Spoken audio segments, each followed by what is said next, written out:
Good morning, students. Today's topic is quite interesting as well as very important in respect of the upcoming examination. जितने भी जो examination आएंगे आगे उन सब में ये ध्यान रखना कि इस टॉपिक से एक क्वेश्चन ज़रूर होगा। ठीक है, तो ध्यान से समझना, बड़ा इंटरेस्टिंग भी है। तो बिजनेस सर्विसेज की हम बात कर रहे थे, हमने बैंकिंग सर्विसेज पढ़ ली। अभी इंश्योरेंस क्या होता है? देखो, इंश्योरेंस में कोई भी प्रोडक्ट तो बेचा नहीं जा रहा, हो क्या रहा है, एक एश्योरेंस दिया जा रहा है। ध्यान रखना, इंश्योरेंस में क्या होता है, एश्योरेंस दिया जाता है। कौन कंपनी देती है, किसको? एक व्यक्ति को या एक इंडिविजुअल को, कि एक पर्टिकुलर समय तक आप अगर मतलब एक अमाउंट को पे करते रहेंगे हमें, तो हम आपको क्या देंगे, फाइनेंशियल सिक्योरिटी प्रोवाइड करेंगे। क्या प्रोवाइड करेंगे? Financial security. तो फाइनेंशियल सिक्योरिटी देते हैं। जैसे मान लिया जाए एक बिजनेसमैन है, उसने सोचा कि मेरा गोडाउन तो बहुत बड़ा है, तो हो सकता है कि कहीं इसमें आग ना लग जाए और मुझे नुकसान ना हो जाए। तो इससे बचने के लिए उसने क्या करा, कंपनी से एक कॉन्ट्रैक्ट कर लिया, किसी एक कंपनी से, इंश्योरेंस कंपनी से कॉन्ट्रैक्ट किया कि भाई मुझे अपने सामान की क्या करनी है, प्रोटेक्शन करनी है, फाइनेंशियल प्रोटेक्शन, कि अगर कहीं आग लग जाए तो मुझे क्या हो, इसका कॉम्पनसेशन आप हमें दे दें। तो कंपनी क्या ऐसे ही फ्री में दे देगी? कंपनी कहेगी नहीं, अगर आपको कॉम्पनसेशन चाहिए तो आप हमें एक रेगुलर इंटरवल पे कुछ अमाउंट पे करेंगे, जिसे बोलते हैं प्रीमियम। जिसे क्या बोलते हैं? प्रीमियम। तो ये जो बिजनेसमैन है, ये उस कंपनी को रेगुलर इंटरवल पे प्रीमियम देगा, भले ही अभी आग लगी हो चाहे ना लगी हो। ठीक है, देगा। और अगर आग लगती है उस केस में कंपनी क्या करेगी, जो इंश्योरेंस कंपनी है, वो इंडिविजुअल बिजनेसमैन को उस लॉस का, जो भी लॉस हुआ होगा आग लगने से, उसको कॉम्पनसेट कर देगी। मतलब इस इंडिविजुअल को उसी कंडीशन पे पहुंचा देगी जहां वो आग लगने से पहले अवेलेबल था। तो वो यही है, ध्यान रखना, इंश्योरेंस कोई प्रॉफिट कमाने के लिए नहीं होता, बल्कि प्रोटेक्शन होता है। क्या होता है? केवल प्रोटेक्शन होता है, जिससे कि इंडिविजुअल को कोई लॉस ना हो। ठीक हो गया?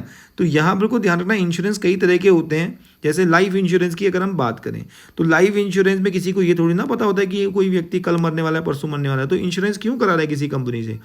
वो इसलिए कंपनी से इंश्योरेंस करा रहा है क्योंकि future is not certain, risk है।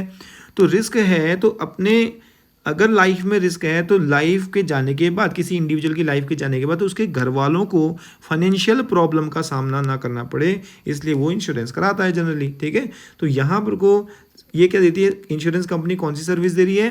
प्रोटेक्शन की सर्विस दे रही है, फाइनेंशियल असिस्टेंस की सर्विस दे रही है। तो यही हम यहाँ पर को देखेंगे, इंश्योरेंस क्या है और कितने तरह का होता है। ठीक है, तो इंश्योरेंस में देखते हैं, तो इसमें वही बता रहा है, लाइफ इज़ फुल ऑफ ये वगैरह सारी की सारी चीज़ें। तो आगे हम देखेंगे कि इंश्योरेंस में होता क्या है। इंश्योरेंस की कुछ बातों को आपने ध्यान से समझना होगा। ठीक है, यहाँ को कहता है the chances of occurrence of any event.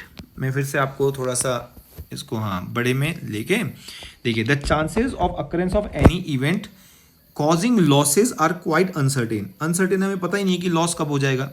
There are risk, risk देखो हर जगह है, लाइफ में भी बिजनेस में भी। Death and disability for human life, human life के लिए तो यही है। फायर एंड बगलरी रिस्क, ठीक है, बगलरी रिस्क फॉर द प्रॉपर्टी। जे यानी कि बगलरी रिस्क क्या होता है? ऐसी रिस्क जो कि इन ह्यूमन बीइंग के धोखेबाजी से उससे होता है। फायर तो नॉर्मल क्या है कि आग लग जाना। पैरल्स ऑफ सी, पैरल्स मतलब हमें यहाँ पे को बोला जाता है कि जो समुद्र के जो नुकसान हैं, जो जिसे हम बोल सकते हैं कि risk, perils of the sea for shipment of goods. जो वॉइस इंश्योरेंस होता है, वॉइस समझते हैं ना, वॉइस का मतलब होता है वॉइस एंड शिप इंश्योरेंस। सबसे पहले जो इंश्योरेंस शुरुआत हुई थी, देखिए हमारा जो बिज़नेस है ना, जो हमारा बिज़नेस सबसे पहले स्टार्ट हुआ इंटरनेशनल बिज़नेस, वो थ्रू शिप यानी कि थ्रू वाटर ही हुआ था। कोई भी इंटरनेशनल मार्केट जाता था, यानी इंटरनेशनल ट्रैवल करता था, इंटरनेशनली ट्रैवल करता था एंशियंट एरा में, तो उसका एक ही माध्यम था, वो किससे ट्रैवल करेगा? वो थ्रू शिप ही ट्रैवल करेगा। एयरप्लेन नहीं थे, तो थ्रू शिप ही ट्रैवल करता था। और आपको ये भी पता होगा कि हमने जितना भी बिजनेस किया होगा एंशियंट एरा में किसी दूसरी कंट्री के साथ, वो भी थ्रू शिप ही हुआ है। तो उस समय क्या होता था कि बड़ा रिस्क होता था। किस किस का रिस्क होता था? पैरिल्स, टाइप्स ऑफ रिस्क, बहुत सारे रिस्क अवेलेबल होते थे। कैसे? जैसे कोई डाकू लूट ले, या फिर समुद्र में तूफान आ गया, और या फिर चूहों ने काट दिया, सीलन पड़ गई, तो काफ़ी सारा रिस्क अवेलेबल होता था सामान को एक देश से दूसरे देश तक पहुंचने में, क्योंकि बीच में वो पानी वाला जो सिस्टम है उसमें बहुत सारे रिस्क अवेलेबल हुआ करते थे।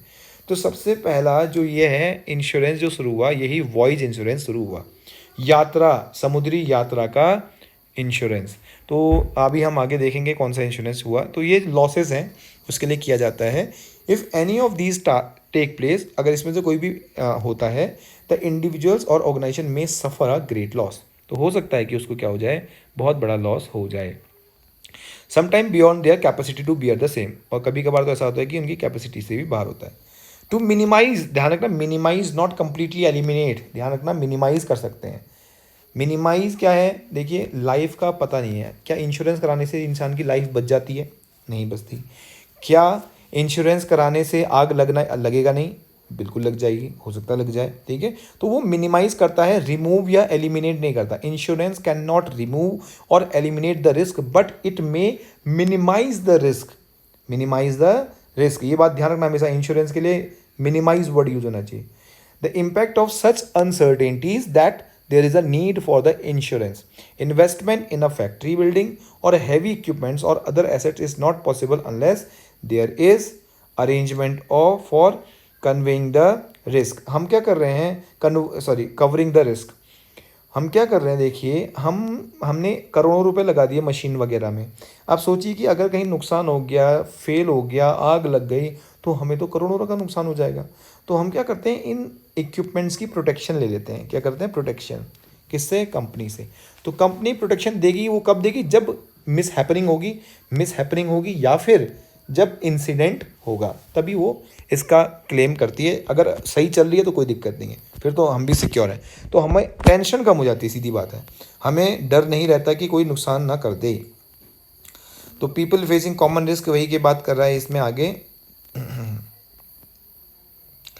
तो यहाँ पर को आते हैं, इंश्योरेंस इज दस, यहाँ पर को आ जाते हैं डेफिनेशन में मेन। इंश्योरेंस इज दस a device by which the loss likely to caused by an uncertain event is spread over a number of person who are exposed to it and who prepare to measure themselves against such an event। अब ये क्या होता है, spread over a number of persons and what are exposed it। ये देखिए होता क्या है, इंश्योरेंस कंपनी अपनी जेब से पैसा नहीं देती। मान लिया जाए कोई इंश्योरेंस कंपनी है, इसमें 10 लोगों ने इंश्योरेंस करा रखा है, तो 10 के 10 लोगों को एक साथ नुकसान नहीं होगा, एक साथ नुकसान तो नहीं होगा, ऐसा तो नहीं होगा ना, किसी एक को हो सकता है नुकसान। तो ये 10 लोग क्या कर रहे हैं, रेगुलर इंटरवल पे कंपनी को प्रीमियम देते जा रहे हैं। तो कंपनी के पास एक पैसा इकट्ठा हो रहा है, प्रीमियम का पैसा इकट्ठा हो रहा है ना। अब 10 के 10 एक साथ तो क्लेम करेंगे नहीं, तो ये जो क्लेम आएगा एक या दो जनों का आएगा। तो क्या करेंगे, इस पैसे में से जो इकट्ठा हुआ है प्रीमियम से, वो इनको पे कर देती है। तो यानी कि ये जो पैसा पे किया किसको, एक इंडिविजुअल को, ये किसका पैसा था, उन 10 लोगों का। इसीलिए बोलते हैं spread over the number of peoples, spread कर दिया, कंपनी ने अपनी जेब से नहीं दिया, वो स्प्रेड कर दिया है, ठीक है, सब पर इवनली स्प्रेड किया गया। इट इज अ कॉन्ट्रैक्ट और एग्रीमेंट, यहाँ से ध्यान रखना, इट इज अ कॉन्ट्रैक्ट, एक कॉन्ट्रैक्ट या एग्रीमेंट होता है under which one party agrees in return of for a consideration. Consideration किसे कहते हैं, वन पार्टी, एक पार्टी होगी जिसे इंश्योरेंस कंपनी कहती है, वो कंसिडरेशन किसी ना किसी प्रतिफल के रूप में, प्रतिफल कैसे कहते हैं, प्रीमियम, कुछ ना कुछ दो तभी तो हम आपकी प्रोटेक्शन करेंगे। टू पे एन एग्रीड अमाउंट, वो ये वादा करते हैं कि हम आपको एक एग्रीड अमाउंट दे देंगे, लेकिन कब देंगे, टू अनदर पार्टी, किसी दूसरी पार्टी को, टू मेक अ लॉस, जब लॉस होगा तभी देंगे, ऐसे नहीं देंगे, या फिर जब डैमेज होगा तभी देंगे, या जब इंजरी होगी तभी देंगे, या कोई ऐसा इवेंट होगा जो कि हमने एग्रीमेंट में लिखा होगा, ठीक है। ये बहुत अच्छी डेफिनेशन है, ध्यान रखिएगा। डैमेज, इंजरी, अभी इसमें बोला कि समथिंग डैमेज और injury to something of value in which the insured has a, insured किसे बोलते हैं, यहाँ दो वर्ड आते हैं, इंश्योरेंस एंड इंश्योर्ड, ठीक है। इंश्योर्ड कौन होता है, वो व्यक्ति जिसने इंश्योरेंस करा रखा है, इंश्योर्ड कहलाता है, ठीक है। इंश्योरर कौन होता है, एक होता है इंश्योरर, एक होता है इंश्योर्ड। इंश्योरर इंश्योरेंस कंपनी को बोलते हैं, इंश्योरेंस कंपनी को क्या बोला जाएगा, इंश्योरर। इंश्योर्ड किसे बोलेंगे, जिसका इंश्योरेंस कंपनी ने किया है। मैंने अपना इंश्योरेंस करा रखा है तो मैं इंश्योर्ड हूँ। और अगर HDFC कोई कंपनी है, HDFC लाइफ, तो मैंने इससे इंश्योरेंस लिया हुआ है, तो HDFC लाइफ क्या कहलाएगी, इंश्योरर कहलाएगी। अब मैंने लाइफ का इंश्योरेंस ले रखा है जिसमें मैं 5,000 रुपये हर महीने का प्रीमियम देता हूँ, तो ये है कंसिडरेशन किसके लिए, कंपनी के लिए। कंपनी के लिए क्या है, कंसिडरेशन है। कंपनी ने इस कंसिडरेशन को लेकर मेरी लाइफ को क्या किया, प्रोटेक्ट किया। क्या प्रोटेक्ट करेगी, financially protection up to a specific limit, up to a specific limit, has a pecuniary interest. इसमें ये ध्यान रखना, एक वर्ड आता है पिकनरी इंटरेस्ट। पिकनरी इंटरेस्ट का मतलब ये होता है कोई भी व्यक्ति जो इंश्योरेंस कराता है, जिस भी चीज़ का इंश्योरेंस कराए उसमें उसका निजी इंटरेस्ट होना चाहिए, बहुत गहन इंटरेस्ट, यानी कि लाभ होना चाहिए, जिसके रहने से उसे फ़ायदा हो, जिसके जाने से उसको नुकसान हो। जैसे मैं अगर इंश्योरेंस कराना चाहूँ तो अपने बेटी, बेटा या मदर, फादर, इनका इंश्योरेंस करा सकता हूँ या खुद का इंश्योरेंस करा सकता हूँ, लेकिन मैं अपने किसी पड़ोसी का इंश्योरेंस नहीं करा सकता, क्योंकि पड़ोसी के रहने ना रहने या उसके चले जाने से मुझे कोई फ़र्क नहीं पड़ेगा, कोई प्रॉफिट नहीं होगा, यानी मेंटल और जिसे बोल सकते हैं फाइनेंशियल की मुझे लॉस नहीं हो सकता। तो इसीलिए मैं इंश्योरेंस दूसरी पार्टी का नहीं करा सकता, इसलिए इसमें पिक्यूनरी इंटरेस्ट नहीं है, इसमें पिक्यूनरी इंटरेस्ट नहीं है, मेरा इसमें कोई निजी हित नहीं है, इसलिए कंपनी आपका इंश्योरेंस उसका इंश्योरेंस करेगी नहीं, भले आप करवा रहे हो तो। एम्प्लॉयर का एम्प्लॉय पे इंश्योरेंस होता है। जैसे मान लिया जाए एक ऑर्गेनाइजेशन है एक्स, इसमें 10 लोग काम करते हैं, ठीक है, 10 लोग काम करते हैं, ऑब्वियसली इन 10 लोगों को काम करेंगे तभी बिजनेस चलेगा। तो अगर इन्होंने एक्स ने इनका इंश्योरेंस ले रखा है तो ये पिक्यूनरी इंटरेस्ट बन जाता है, यानी कि जिसके रहने से किसी जिस पर्सन को फ़ायदा हो और ना रहने से उसका नुकसान हो। एम्प्लॉय के रहने से ऑब्वियसली ऑर्गेनाइजेशन को फ़ायदा होगा और ना रहने से उनको नुकसान होगा, ठीक है। As a result of some uncertain event, किसी अनसर्टेन इवेंट के कारण उसका पिक्यूनरी इंटरेस्ट होना जरूरी है। ये पिक्यूनरी इंटरेस्ट की बात आगे भी आएगी, आगे भी देखेंगे। द एग्रीमेंट कॉन्ट्रैक्ट इज, उस एग्रीमेंट और कॉन्ट्रैक्ट को कहते हैं पॉलिसी, उसको क्या बोलते हैं, इंश्योरेंस पॉलिसी जो होती है ना वो एग्रीमेंट होता है, क्या होती है वो, policy. The person who risk is insured is called insured, जिसका रिस्क इंश्योर्ड किया जाता है उसे इंश्योर्ड बोला जाता है। जैसे जो इंडिविजुअल है, जो कंपनी जो इंश्योरेंस कराएगी जिसके साथ, जिस इंडिविजुअल के साथ, उसे बोला जाएगा इंश्योर्ड। और जो कंपनी है इंश्योरेंस करा रही है, जनरली मैंने बोला था ना इंश्योरर को किसे बोलते हैं, इंश्योरेंस कंपनी को ही इंश्योरर बोला जाता है। तो दो वर्ड हैं इसमें, इंश्योर्ड इंडिविजुअल पर्सन जो इंश्योरेंस करा रहा है, और इंश्योरेंस कंपनी को बोलते हैं, ठीक है। तो अब इसके कुछ प्रिंसिपल्स होते हैं, इसके कुछ फंडामेंटल प्रिंसिपल, यानी कि जब भी हम एग्रीमेंट में आते हैं, मैं अगर कंपनी के साथ इंश्योरेंस कराना चाहता हूँ, ठीक है, तो इसके लिए कुछ नियमों को हमने ध्यान में रखना है। अगर ये नियम हमने ध्यान में नहीं रखें तो हम भले ही इंश्योरेंस करवा दें, उसका पैसा हमें नहीं मिलेगा या फिर कोई प्रॉब्लम हो जाएगी। देखते हैं क्या है। पहला क्या है, फंडामेंटल प्रिंसिपल्स हैं कुछ, इनको ध्यान रखना जरूरी है वाइल क्लेमिंग, यानी कि जब क्लेम करना हो और जब हमें क्या करना हो, इंश्योरेंस करना हो। कौन कौन से हैं, सबसे पहले आते हैं, अच्छा इसमें दिया नहीं है क्या, फंडामेंटल प्रिंसिपल्स ऑफ इंश्योरेंस, इसमें लिखा है, देखते हैं कहीं सिलेबस से तो नहीं हट गया, नहीं, फंडामेंटल प्रिंसिपल, ये फंडामेंटल प्रिंसिपल को छोड़ो, ठीक है, फंडामेंटल प्रिंसिपल यहाँ नहीं है, प्रिंसिपल्स यहाँ दिए हुए हैं, फंडामेंटल प्रिंसिपल छोड़ो, यहाँ है ये प्रिंसिपल्स। लेकिन इससे पहले क्या है, फंक्शन क्या क्या काम करता है, फंक्शंस हैं प्रोवाइडिंग सर्टेनिटी, सर्टेनिटी क्या है, ध्यान रखिएगा, इंश्योरेंस कराने से हमें ये चीज़ सर्टेन हो जाती है कि अगर कोई मिसहैपनिंग होती है तो हमें कुछ ना कुछ फाइनेंशियल हेल्प हमें या हमारे जो जिसे बोल सकते हैं कि आने वाली जो जनरेशन है, जो हमारे बिलव्ड हैं, उनको वो पेमेंट मिल जाएगा। ध्यान रखना, फाइनेंशियल सपोर्ट करता है, ये सर्टेन हो जाता है कि हमें मिल जाएगा, चलो हम टेंशन फ्री हैं। प्रोटेक्शन, ये प्रोटेक्शन का काम भी करता है, अगर हमें कोई फाइनेंशियल लॉस होता है तो क्या करेगा, हमें फाइनेंशियली प्रोटेक्शन देगा। फाइनेंशियली प्रोटेक्शन का मतलब ये नहीं है कि वो अगर गोदाम में आपने इंश्योरेंस करा रखा था, गोदाम में जाके धरना दे देगा, आगे आपकी रखवाली करेगा या फिर आपके बॉडीगार्ड बन के चलेगा, आपकी लाइफ कोई नुकसान ना हो, ऐसे प्रोटेक्शन नहीं है। ध्यान रखना, जब भी बात आती है प्रोटेक्शन की तो यहाँ पर होगा फाइनेंशियल प्रोटेक्शन। रिस्क शेयरिंग, ये रिस्क शेयर कर देता है, यानी कि एक का रिस्क कितनों में शेयर कर देता है, अलग अलग। मैंने आपको बताया था ना अभी, इंश्योरेंस कंपनी अपनी जेब से पैसा नहीं देती है, बल्कि उन व्यक्तियों से पैसा लेके वापस उसको करती है जिसका क्लेम आया है, और क्लेम किसका आएगा, सबका क्लेम एक साथ तो आता नहीं है। तो कंपनी ये मान के चलती है कि सबका क्लेम नहीं आएगा, तो जिसका क्लेम आया है उसका पैसा चुकाया जाता है जो इंश्योरेंस का प्रीमियम रेगुलर भर रहे हैं और जिन्होंने क्लेम नहीं किया है।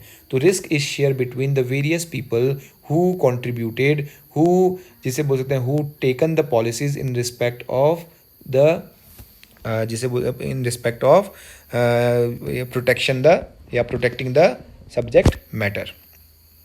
तो ये रिस्क शेयर हो जाता है। असिस्टेंस इन कैपिटल फॉर्मेशन, ध्यान रखना ये कैपिटल फॉर्मेशन का असिस्टेंस केवल लाइफ इंश्योरेंस में होता है, लाइफ इंश्योरेंस में ही होता है, बाकी किसी इंश्योरेंस में कैपिटल फॉर्मेशन नहीं होता। क्यों? क्योंकि लाइफ इंश्योरेंस में क्या होता है, वो भी एंडाउमेंट फंड में आपने जो प्रीमियम दिया है वो एक निश्चित समय बाद, वैसे सारे के सारे इंडिविजुअल ये लिखते हैं 20 साल बाद या 25 साल बाद या 10 साल बाद आपको इसकी एक मुश्त रकम मिल जाएगी। तो ये एक प्रकार से क्या बना रहा है, कैपिटल बनाने का भी काम करता है। आपके पेरेंट्स ने ज़रूर इंश्योरेंस पॉलिसी ली होगी कुछ सालों की जिसमें उनको कुछ अमाउंट मिलती होगी। तो ये है आपका कुछ इसके फीचर्स हैं। हमारा जो मेन मकसद, जो मेन पॉइंट है वो है प्रिंसिपल्स ऑफ इंश्योरेंस। आज मैं केवल एक प्रिंसिपल बताऊंगा, बाकी के लिए हम अगले वीडियो में क्लियर करेंगे, पहले इसको समझते हैं, ठीक है। प्रिंसिपल्स ऑफ इंश्योरेंस में जो पहला प्रिंसिपल है utmost good faith. Utmost good faith क्या होता है? अटमोस्ट का मतलब होता है दो पार्टीज इसमें होती हैं, एक तो होता है इंश्योरर कंपनी जिसे बोल रहे हैं हम, एक होता है इंश्योर्ड वो इंडिविजुअल जिसका इंश्योरेंस कराया होता है। तो ये अटमोस्ट गुड फेथ का प्रिंसिपल क्या बोलता है? अटमोस्ट गुड फेथ का मतलब होता है कि both party should disclose each and every relevant fact in respect of the policy जो आप बनाने जा रहे हो उससे रिलेटेड जो भी रेलिवेंट फैक्ट है उसे डिस्क्लोज दोनों ने आपस में कर देना है, ठीक है। और अगर आपने एग्रीमेंट कर लिया, इंश्योरेंस कर लिया, उसका एग्रीमेंट हो गया और उसके बाद आपको पता चलता है कि भाई इसमें तो ये इसने झूठ बोला था, कंपनी ने गलत बोला था या इंडिविजुअल ने गलत बोला था, तो क्या होगा, कंपनी इंश्योरेंस देने से मना कर सकती है या फिर हो सकता है आपको पेमेंट ना मिले। तो ऐसे केस में ध्यान रखना सारी बातें क्लियर होनी चाहिए। जैसे कोई इंडिविजुअल होता है ना, जैसे उसको कोई बीमारी है और वो छुपा देता है, बीमारी बताता ही नहीं है, वो ऐसी बीमारी है जो उसको पता तो है लेकिन वो फिर क्या कहता है, इंश्योरेंस ले लेता हूँ और अगर इस बीमारी से मुझे कोई नुकसान हो जाएगा तो मुझे पैसा मिल जाएगा।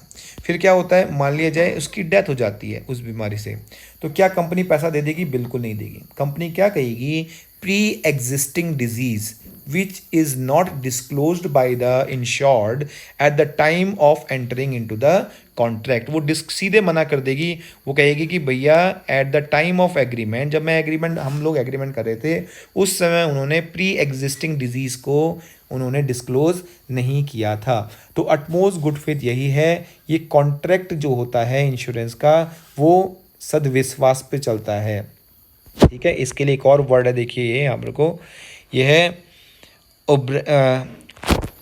ओब्रेमे फेडी, ये इटालियन वर्ड्स हैं तो इसको लिखने की ज़रूरत नहीं है। आपको केवल अटमोस्ट गुड फेथ आपने देखना है। बोथ दोनों के दोनों, केवल एक ही नहीं, insurer and ensure should display good faith towards both of them, दोनों में सही विश्वास यानी कि ईमानदारी दिखानी चाहिए जब क्या करते हैं हम प्रपोजल पे साइन करते हैं, एग्रीमेंट में साइन करते हैं।